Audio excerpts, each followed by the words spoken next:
بسم اللہ الرحمن الرحیم۔ السلام علیکم دوستو، آپ دیکھ رہے ہیں نجف علی ٹی وی۔ شروع کرتا ہوں اس پاک پروردگار کے نام سے جو تمام جہانوں کا رب العالمین بھی ہے، جس نے یہ خوبصورت ترین کائنات بنائی۔ شروع کرتا ہوں اس پاک محمد و آل محمد کے پاک ناموں سے، جن کے لیے اللہ تعالیٰ عز و جل نے اپنی کتاب فرقان حمید قرآن مجید میں ارشاد فرماتے ہیں: انما یرید اللہ لیذھب عنکم الرجس واہل البیت ویطہرکم تطہیرا کی آیت مبارکہ ہے۔ دوستو، آج کے ہمارے مہمان ہیں جناب حتیم علی۔ حتیم علی السلام علیکم۔ وعلیکم السلام۔ حتیم علی آپ کیسے ہیں؟ شکر الحمدللہ میں ٹھیک۔ حتیم علی آپ کے رمضان مبارک کے روزے کیسے گزر رہے ہیں؟ شکر الحمدللہ بہت اچھے گزر رہے ہیں۔ حتیم علی، رمضان مبارک کے روزے آپ کے کس طرح گزر رہے ہیں کیونکہ موسم شدید گرم جا رہا ہے؟ شکر الحمدللہ میرے روزے بہت اچھے گزر رہے ہیں۔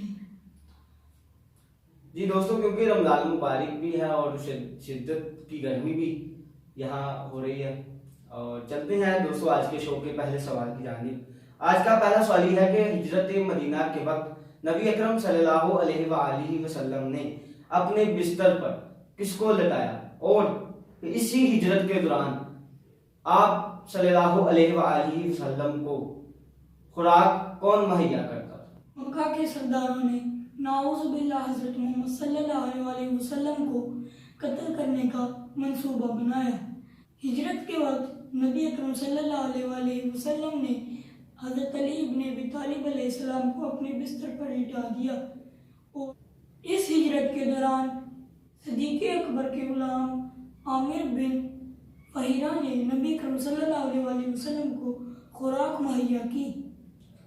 بہت ہی احسن انداز میں جواب دیا حتیم علی نے۔ دوستو چلتے ہیں آج کے دوسرے سوال کی جانب، لیکن سوال نمبر 2 کی جانب بڑھنے سے پہلے آپ اس چینل کو سبسکرائب کریں اور ساتھ کے بیل آئیکن کو ہلکا سا پش کر دیں۔ سوال نمبر 2 یہ ہے دوستو، ہجرت مدینہ کے دوران نعوذ باللہ نبی پاک صلی اللہ علیہ وآلہ وسلم کو گرفتار کرنے کے لیے کس کس نے تعاقب کیا؟ نبی اکرم صلی اللہ علیہ وسلم کی ہجرت کرنے کے بعد قریش کے نوجوانوں کو پتہ چلا کہ نبی اکرم صلی اللہ علیہ وسلم مکہ چھوڑ کر جا چکے ہیں، تو قریش کے سرداروں نے اعلان کیا کہ جو ان کو یا ان کے ساتھیوں کو گرفتار کر لے آئے گا یا ان کا سر میرے پاس لے آئے گا تو میں انہیں انعام میں 100 اونٹ دوں گا۔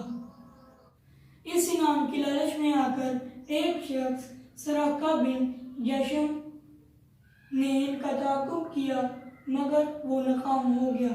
دوسرا شخص جس کا نام برید عاصمہ تھا، اس نے ان کا تعاقب کیا، مگر یہ بھی انہیں گرفتار کرنے میں ناکام ہو گیا۔ بہت ہی لاجواب جواب دیا حتیم علی نے۔ دوستو چلتے ہیں سوال نمبر 3 کی جانب۔ سوال نمبر 3 یہ ہے، غزوہ خیبر کون سی ہجری، کون سی عیسوی اور کون سے اسلامی مہینے میں ہوئی، اور اس میں کتنے یہودی قتل ہوئے، اور فتح خیبر کسے کہا جاتا ہے؟ غزوہ خیبر 7 ہجری 628 عیسوی اور محرم الحرام کے مہینے میں لڑی گئی۔ فتح خیبر پیغمبر اسلام نبی اکرم صلی اللہ علیہ وسلم کے چچا زاد بھائی حضرت علی ابن ابی طالب کرم اللہ وجہہ کو کہا جاتا ہے۔ اس میں 93 یہودی مارے گئے۔ بہت ہی لاجواب جواب دیا حتیم علی نے۔ دوستو جیسا کہ آپ کو پتا ہے کہ ہمارے اسلامی سیشن کا اختتام ہو گیا ہے، اب چلتے ہیں ہسٹری آف پاکستان کے سیشن کی جانب۔ چلتے ہیں ہسٹری آف پاکستان کے پہلے سوال کی جانب۔ ہسٹری آف پاکستان کا پہلا سوال یہ ہے کہ سر سید احمد خان کب پیدا ہوئے، اور آپ نے کون کون سے تعلیمی ادارے قائم کیے، اور آپ کب انتقال فرما گئے؟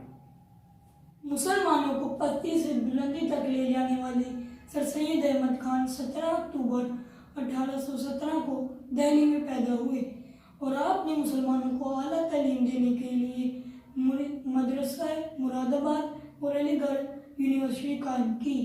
سر سید احمد خان 27 مارچ 1898 کو انتقال کر گئے۔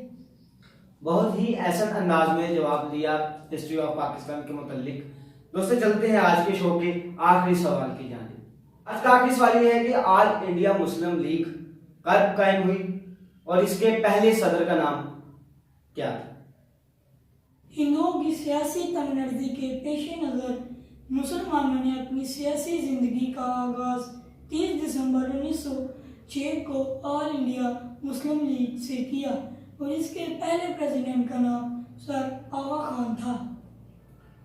تمام تر سوالات کا بخوبی جواب دینے کے بعد چلتے ہیں آج کے قول کی جانب۔ وقول صاحب نہج البلاغہ امیر المومنین حضرت علی ابن ابی طالب کرم اللہ وجہہ کا ہے۔ بولیے دوستو، جو شخص تمہارا غصہ برداشت کر لے اور ثابت قدم رہے تو وہ تمہارا سچا دوست ہے۔ دوستو چلتے ہیں آج کے سوال کی جانب، وہ سوال جس کا جواب آپ کمنٹ باکس میں دیں گے۔ سوال یہ ہے، حضرت نوح علیہ السلام کی کشتی جو دنامی پہاڑی پر ٹھہری تھی، یہ پہاڑ کس ملک میں واقع ہے؟